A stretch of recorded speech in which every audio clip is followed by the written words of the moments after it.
भारत दुर्दशा चौथा अंक।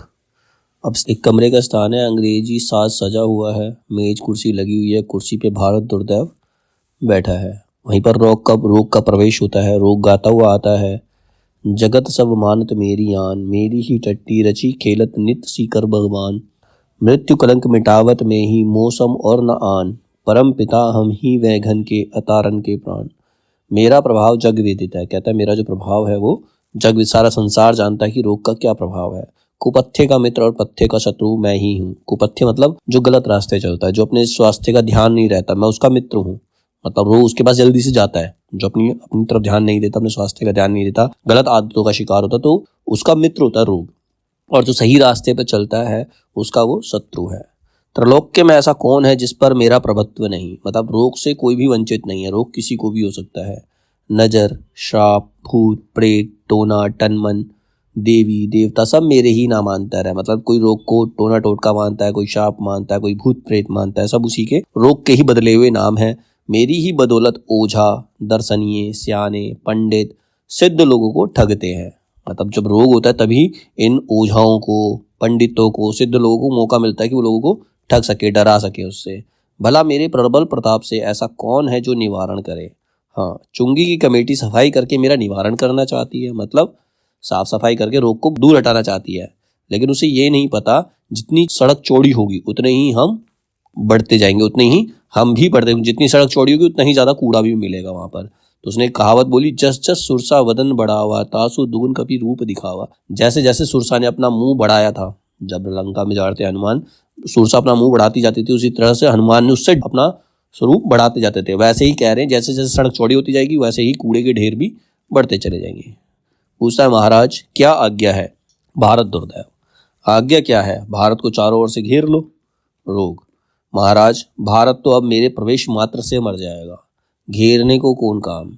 धनवंतरी और काशीराज दिवोदास का अब समय नहीं है। पहले धनवंतरी का महावैद्य हुआ करते थे। धनवंतरी हर रोग का निवारण कर दिया करते थे पुराने समय में। सतयुग में धनवंतरी थे, काशीराज थे, दिवोदास थे। ऐसे वैद्य आज नहीं है, और ना सुश्रुत, वाघ भट्ट और चरक ही हैं जो रोग का निदान कर सके। वैद्य की केवल अब जीविका हेतु बची है। मतलब जो वेदों का ज्ञान लोगों के अंदर बचा है वो सिर्फ काम करने के लिए है, पैसे कमाने के लिए है। मतलब वो चीजों को ठीक करने के लिए नहीं है। काल के बल से औषधों के गुण और लोगों की प्रकृति में भी भेद पड़ गया है। मतलब अब औषधि के गुण कम हो गए हैं, लोगों पर विश्वास खत्म हो गया ना, देसी दवाइयों से उनका विश्वास ही खत्म हो गया है। बस अब हमें कौन जीतेगा। फिर हम ऐसी सेना भेजेंगे जिनका भारतवासियों ने कभी नाम तो सुना ही नहीं होगा। तब भला वे उसका प्रतिकार क्या करेंगे। हम भेजेंगे विस्फोटक, हेजा, डेंगू, अपोलेक्सी। भला इनको हिंदू लोग क्या रोकेंगे। ये किधर से चढ़ाई करते हैं और कैसे लड़ते हैं जानेंगे तो है ही नहीं, फिर छुट्टी हुई। मतलब इसका इलाज ढूंढते ढूंढते ही वो सब मर जाएंगे। वरंच महाराज इन्हीं से मारे जाएंगे और इन्हीं को देवता करके पूजेंगे। बाद में क्या करेंगे, वो इनकी पूजा पाठ से इनसे छुटकारा पाने का प्रयास करेंगे। यहाँ तक कि मेरे शत्रु डॉक्टर और विद्वान इसी विस्फोटक के नाश का उपाय टीका लगाना इत्यादि कहेंगे तो भी ये उसको शीतलता के डर से ना मानेंगे। उपाय आछत हाथ प्यारे बच्चों की जान लेंगे। मतलब डॉक्टर और विद्वान अगर इसका टीका वगैरह ढूंढ भी लेंगे, वैक्सीन वगैरह ढूंढ भी लेंगे, तो लोग डर के मारे नहीं लगवाएंगे और अपने हाथों से अपने प्राण ले लेंगे। अब भारत दुर्दैव, तो अच्छा तुम जाओ, महेंद्र और टिकस भी यहाँ आते होंगे, सो उनको साथ लिए जाओ। अतिवृष्टि अनावृष्टि की सेना भी वहां जा चुकी है। अनैक्य और अंधकार की सहायता से तुम कोई भी रोक ना सकेगा। ये लो पान का बीड़ा लो, बीड़ा देता है, रोग बीड़ा लेकर प्रणाम करके जाता है। भारत दुर्दैव, बस अब कुछ चिंता नहीं, चारों ओर से तो मेरी सेना ने इनको घेर लिया, अब कहाँ बच सकता है। इतने में आलस्य का प्रवेश होता है। आलस्य, हाँ हाँ, एक पोस्ती ने कहा, पोस्ती ने पी पोस्ट, 9 दिन चले 2.5 कोस। मतलब 9 दिन में 2.5 कोस चलते हैं। दूसरे ने जवाब दिया, अबे वह पोस्ती ना होगा, डाक का हरकारा होगा। पोस्ती ने जब पोस्ट पी तो कुंडी के उस पार या इस पार ठीक है। इस बारी में हमारे 2 चेले लेटे थे और उसी राह में एक सवार जाता था। पहले ने पुकारा, भाई सवार सवार, यह पक्का आम टपक कर मेरी छाती पर पड़ा है, जरा मेरे मुंह में तो डाल। इतना आलस हो गया कि आम टूट कर उसके पास पड़ा हुआ है तो दूसरे बंदे से कह रहा है कि इसको मेरे मुंह में डाल दो। सवार ने कहा, अजय तुम तो बड़े आलसी हो, तुम्हारी छाती पे आन पड़ा है, सिर्फ हाथ से उठाकर मुंह में डालने में यह आलस है। दूसरा बोला, ठीक है साहब, ये बड़ा ही आलसी है, रात भर कुत्ता मेरा मुंह चाटा किया और यहाँ पास ही पड़ा था पर इसने नहीं हाँका। मतलब दूसरा उस्ताद लेटा हुआ है, रात भर कुत्ता मेरा मुंह चाट रहा था और ये इतना आलसी, उसको भगाया नहीं। दूसरा बोला ठीक है साहब, यह बड़ा आलसी है, रात भर कुत्ता मेरा मुंह चाटा किया और ये पास ही पड़ा था, इसने नहीं हाँका। सच है किस जिंदगी के वास्ते तकलीफ उठाना, मजे में हाल मस्त पड़े रहना, सुख केवल हम में है, आलसी पड़े कुएं में वही चैन है। गाता है गजल। दुनिया में हाथ पैर हिलाना नहीं अच्छा, मर जाना पे उठ के कहीं जाना नहीं अच्छा, बिस्तर पे मिसले लौट पड़े रहना हमेशा, बंदर की तरह धूम मचाना नहीं अच्छा, रहने दो ज़मीं पर मुझे आराम यही है, छेड़ो ना नक्शों पा है मिटाना नहीं अच्छा, उठ कर के घर से कौन चले यार के घर तक, मौत अच्छी है पर दिल का लगाना नहीं अच्छा। धोती भी पहने जबकि कोई और गैर पहना दे, उम्रा हो हाथ पैर चलाना नहीं अच्छा, सिर भारी चीज है इसे तकलीफ हो तो हो, पर जीभ बिचारी को सताना नहीं अच्छा।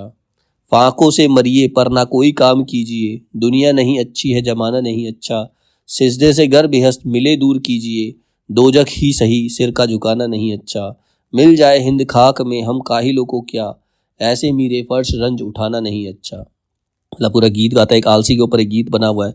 मतलब दुनिया में हाथ पैर हिलाना नहीं अच्छा, मर जाना पे उठ के कहीं जाना है, मतलब एक जगह पड़े रहो, हाथ पैर मत हिलाओ, मर जाओ लेकिन उठकर जाना उन्हें मंजूर नहीं है, बिस्तर पे पड़े रहो हमेशा, बंदर की तरह इधर उधर घूमने से कोई फायदा नहीं है। कहता जमीन पर ही रहने दो, मुझे जमीन पर ही रहने दो, यहाँ से उठना मुझे अच्छा नहीं लगता। कह रहा अब दिल लगाने के लिए भी, किसी से प्रेम है तो उसके घर जाने से तो अच्छा है अपने ही घर पर रहो, तो दिल लगाने का कोई फायदा नहीं है क्योंकि उठ के तुम्हें जाना पड़ेगा।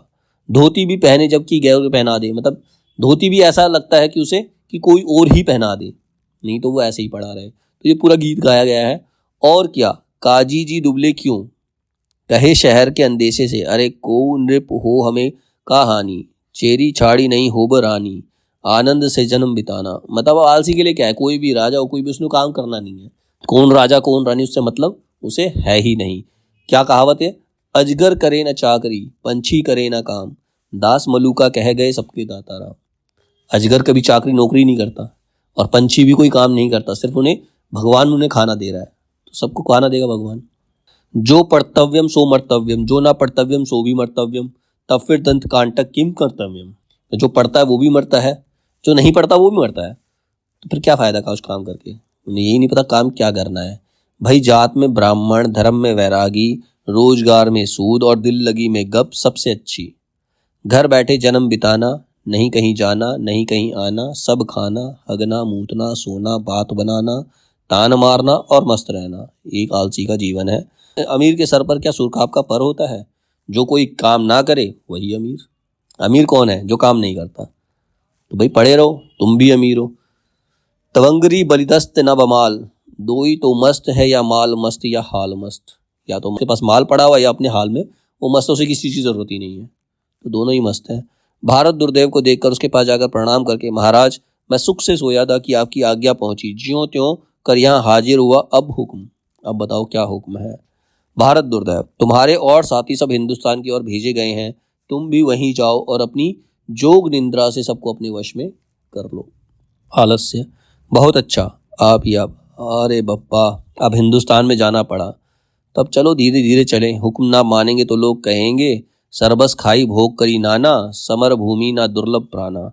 अरे करने को दैव आप ही करेगा, हमारा कौन काम है, पर चलो अब आगे आदेश हुआ है तो चलो। बड़बड़ाता हुआ निकलता है और इतने में वहाँ से मदिरा का आगमन होता है, मदिरा आती है। मदिरा, भगवान सोम की मैं कन्या हूँ, प्रथम वेदों ने मधु नाम से मुझे आदर दिया, फिर देवताओं की प्रिया होने से मैं सुरा कहलाई, फिर मेरे प्रचार के हेतु श्रोतामणि यज्ञ की सृष्टि हुई, स्मृति और पुराणों में भी प्रवृत्ति मेरी नित्य कही गई, तंत्र तो केवल मेरी ही हेतु बने। संसार में चार मत बहुत प्रबल हैं, हिंदू, बौद्ध, मुसलमान और क्रिश्चियन। इन चारों में मेरी चार पवित्र प्रेम मूर्ति विराजमान है, सोमपान, विराचमन, श्राबुतनहुरा और बाप्टेजिक वाइन। मतलब सबके लिए अलग अलग है, हिंदुओं के लिए सोमपान है, बौद्धों के लिए वीराचमन है, मुसलमानों के लिए श्राबुतनहुरा है और क्रिश्चियंस के लिए बाप्टेजिक वाइन। भला कोई कहे तो इनको अशुद्ध, या जो पशु है उन्होंने अशुद्ध कहा ही तो क्या हमारे चाहने वालों ने कि आगे वे लोग बहुत होंगे, तो फिर सैकड़े 10 होंगे। जगत में तो हम व्याप्त हैं, हमारे चेले लोग सदा ही यह कहा करते हैं, और फिर सरकार के राज्य के तो हम एकमात्र भूषण हैं। मतलब सरकार को तो हम ही से सबसे ज़्यादा इनकम होती है। शराब जो है, कितना ही बुरा कह लो, शराब सबको पता है बुरी चीज़ है, लेकिन जो उसको पीते हैं, जो उसको सेवन करते हैं, उनके लिए तो अच्छी है, और सरकार के लिए तो वो भूषण है। उससे उसको इनकम होती है।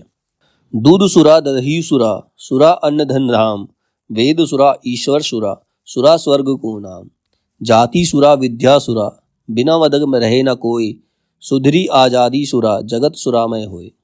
मतलब दूध भी शराब के समान है, दही भी शराब के समान है, और अन्न धन धाम सब सब चीज का एक नशा होता है। जिस चीज की आदत है वो नशा है। शराब क्या एक नशा है। ईश्वर भी सुरा है, स्वर्ग का नाम भी सुरा है, सब नशा ही है, सब कुछ सुरामय ही है। ब्राह्मण क्षत्रिय वैश्य अरु, सैयद शेख पठान, दे बताई मोही कौन, जो करत न मदरा पान। पियत भटके ठट्ट अरु, गुजरातिन के वृंद, गौतम पियत आनंद सो, पियत अग्र के नंद। होटल में मदिरा पिए, चोट लगे नहीं लाज, लोट लहे डाड़े रहत, टोटल देवे काज। मतलब कह रहा है संसार में कोई भी व्यक्ति हो, चाहे ब्राह्मण हो, क्षत्रिय हो, वैश्य हो, कोई भी हो, सब शराब का सेवन करते हैं। कोई होटल में करता है, कोई घर में करता है, सब करते हैं इसका सेवन। को कहत मद नहीं पिए, जो कछु लिखियो न जाए, को कहत हम मद बल, करत वकीली आए। मदही के प्रभाव सो रचत अनेकन ग्रंथ, मदही के प्रकाश सो लखत धर्म को पंथ। मद पी विधि जग को करत, पालत हरि करी पान, मदही पी के नाश सब, करत शंभु भगवान। कोई कहता है शराब ने नशा नहीं करता, लेकिन कुछ लोग नशा करके लिखते भी हैं, काम भी करते हैं, वकीली भी करते हैं। कुछ लोग धर्म ग्रंथ लिख देते हैं नशा करके, और यहाँ तक कि भगवान शिव भी भांग का नशा करते हैं, उसके बाद सृष्टि का वो नाश भी करते हैं। भगवान शिव का भी इसमें एग्जाम्पल दे दिया। विष्णु बारूणी पोट पुरुषोत्तम मद मुरारी, सापिन शिव गौड़ी गिरीश ब्रांडी ब्रह्म विचारी। मेरो तो धन बुद्धि बल, कुल लज्जा पति गेह, माय बाप सुत धर्म सब, मदिरा ही ना संदेह। शोक हरन आनंद करन, उपगावन सब गात, हरि पे तप बिनु लय करेन, केवल मद लखात। सरकार ही मंजूर जो, मेरो होत उपाय, तो सब सो बड़ी मद पे, देती कर बैठाए। पता कहता अगर शराब इतनी ही बुरी होती, मतलब भगवान हो चाहे कोई भी हो, सब ने शराब का सेवन किया है, सब उसकी तरफ देखते हैं। और शराब अगर इतनी ही बुरी होती तो सरकार उसके ऊपर टैक्स लगा देती। हम ही कोयो राज की परम निशानी जान, कीर्ति खम्भ सी जग गड़ी, जब लो थिर शशि भान। राजमहल के चिन्ह नहीं, मिले है जगत इत कोय, तबहु बोतल टुक बहु, मिले ही करीति होय। मतलब हम ही को राज, मतलब हमारा ही राज है, हर जगह हमारी निशानी हर जगह मिल जाएगी। ये बड़े बड़े महल चकनाचूर हो जाएंगे, सब कुछ हो जाएंगे, लेकिन तुम्हें कहीं ना कहीं बोतल का निशान मिल ही जाएगा। हमारी प्रवृत्ति के हेतु कुछ यत्न करने की आवश्यकता नहीं। मनु पुकारते हैं प्रतिरेशा भूताना, और भागवत में कहा है लोके व्यावामश मद्य सेवा नित्याति जंतो। उस पर भी वर्तमान समय की सभ्यता की तो मैं मुख्य मूल सूत्र हूँ। विदेशियोद्री के सुख अनुभव के मेरे ही कारण द्विगुणित हो जाते हैं। संगीत साहित्य की तो एकमात्र जननी हूँ, फिर ऐसा कौन है जो मुझसे विमुख हो। तो संगीत वगैरह सब शराब के नशे में भी कुछ लोग गाते हैं, उनका अंदर का टैलेंट निकलता है, कुछ भी निकलता है। और जो भी राज कार्य है उसके बिना होता ही नहीं। जो महाराज हो, कोई भी बड़ा व्यक्ति हो, उस मदिरा का पान करता ही है। तो कहता आज के तो समाज की मैं जननी हूँ।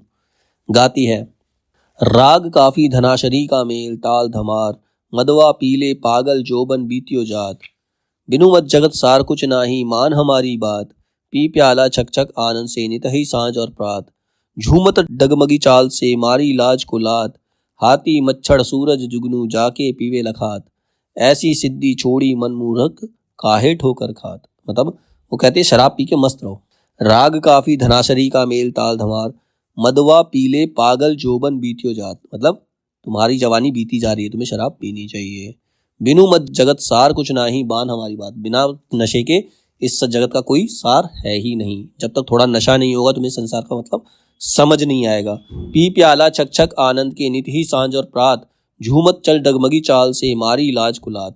मतलब तुम प्याले के प्याले शराब के प्याले पियो, सुबह हो चाहे शाम हो, तो तुम हमेशा झूम के चलो, तुम्हें कोई लाज शर्म आएगी ही नहीं, तुम्हारे मन में कोई लाज शर्म नहीं रहेगी।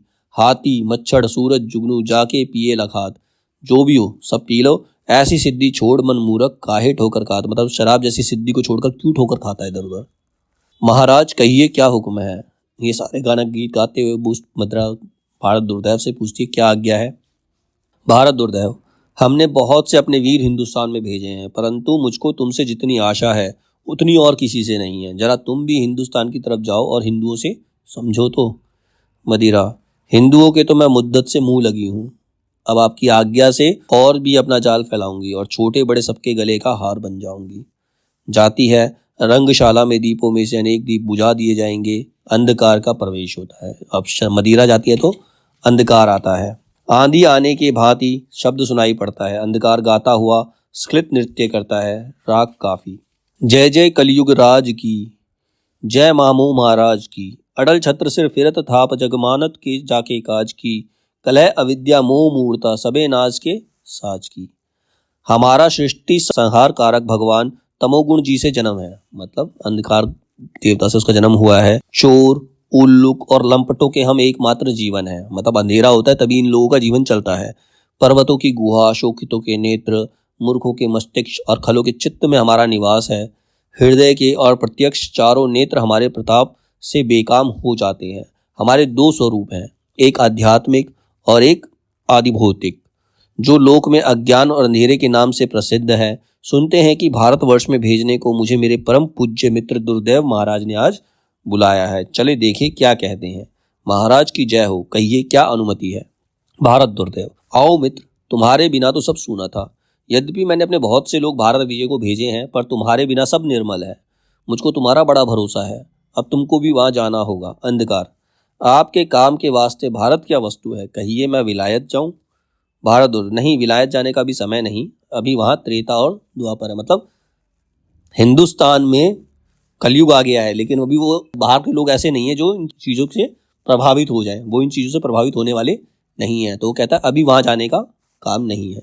अंधकार, नहीं, मैंने एक बात कही, भला जब तक वहां दुष्ट विद्या का प्रबल्य है मैं वहां जाके भी क्या कहूँगा। गैस और मैग्नीशिया से मेरी प्रतिष्ठा भंग ना हो जाएगी। अब वो क्या कहता है, विलायत जाके क्या करेगा, वहां तो विद्या है, वहां पर विद्या का वास है, वो लोगों के अंदर समझ है, वो उसको वहां रहने ही नहीं देंगे। वहां पर मैग्नीशिया और गैस से उसको दूर कर देंगे, अंधकार को दूर कर देंगे, वहां रहने ही नहीं देंगे। भारत दुर्दैव, हाँ तो तुम हिंदुस्तान में जाओ, जिसमें हमारा हित हो सो करो, बस बहुत बुझाई तुम्ही को कहूँ, परम चतुर में जानत अहू। अंधकार, बहुत अच्छा, मैं चला, बस जाते ही देखी क्या करता हूँ। नेपथ्य में बैतालिक गान और गीत की समाप्ति में क्रम से पूर्ण अंधकार और पटाक्षेप। नीचे भारत को अब नाश, जब महाराज विमुख उनसो तुम निजमति करी प्रकाश। अब कहू शरण तीन्हें नहीं मिले हवे सब बलचूर, बुद्धि विद्या धन धान सब अब नित को मिले धूर। अब नहीं रहा धर्म, अर्जुन नहीं साक्य सिंह अरुव्यास, करिए कौन पराक्रम इनमें कौन देहे अब आस। सेवा जी रंजीत सिंह हूँ अब कहीं न बाकी जौन, करिए कछु नाम भारत को अब हो नृप मोन। अब वो अंधकार गाता है कि वहां पर अब ऐसा कोई वीर है ही नहीं जो उसका सामना कर सके, उसका बहिष्कार कर सके। वही उदयपुर जयपुर रीवा पन्ना आदिक राज, पर बस भय न सोच सकही कुछ करी निज बल बेकाज। अंग्रेजहु को राज पाए के रहे कूड़ के कूड़, स्वार्थ पर विभिन्न मते भूले हिंदू सब रहे मूड। जग के देश बढ़त बदी बदी के सब बाजी जही काल, ताहू समय रात इनको है ऐसे ये बेहाल। छोटे चित अति भीरु मुद्दिमन चंचल बिगत अछा, उधर भरत रथ ईशबहु सब भय प्रजा नरना। इनसो कछु आस नहीं ये तो सब विधि बुद्धि बलहीन, बिना एकता बुद्धि कला के भय सब ही विधिहीन। बोझ लाद के पैर छान के निज चुक करहु प्रहार, ये रासब के कुछ नहीं कहिए मानसु क्षमा आगार। हित अनहित पशु पक्षी जाना पे ये जनाही नाही, भूले रहत आपुने रंग में फसत मूर्ता माही। जे ना सुनई हित भलो करही नहीं तिनसो आशा कौन, डंका दे निज सैन साजी अब करूँ उतय सब गुण।